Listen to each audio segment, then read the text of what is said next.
Listen carefully, and stay with me to the end of this story, because what happens at the end will shock you, and it will teach you something powerful that can change your life forever. This is the story of Daniel.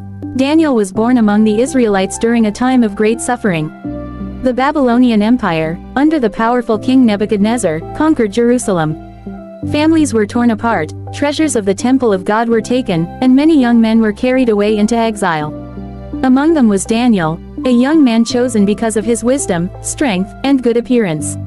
In Babylon, Daniel faced a great test. The king commanded him and his friends to eat the royal food and wine. But Daniel refused, because the food was against God's law. He chose vegetables and water instead. Everyone thought he would grow weak, but instead, Daniel grew healthier and stronger than all the others. From the beginning, God's hand was on Daniel.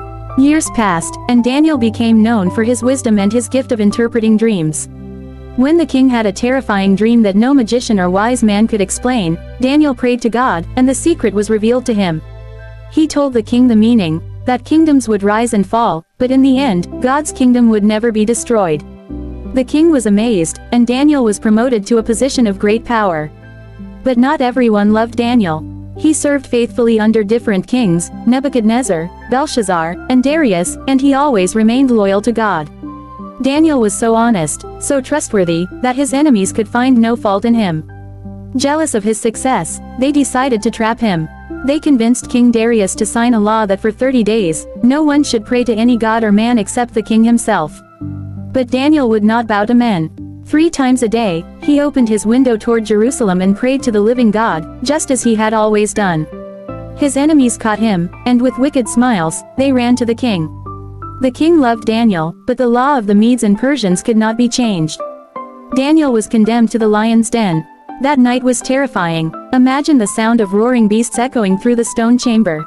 Hungry lions with glowing eyes, pacing, waiting. Soldiers seized Daniel and threw him into the den. A massive stone was rolled across the entrance, and the king sealed it with his royal ring. The king could not sleep. He fasted all night, worrying about Daniel. But Daniel was not afraid. Deep in the darkness, surrounded by lions, he prayed. And then, something miraculous happened. The lions grew calm. Their mouths were shut. An angel of the Lord stood guard over him. The beasts that should have torn him apart lay down like tame cats around him. The night passed, and Daniel was unharmed. At dawn, the king rushed to the den.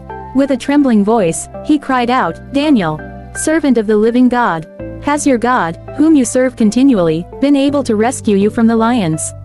And from the darkness came Daniel's voice, "O king, live forever. My God sent his angel, and he shut the mouths of the lions."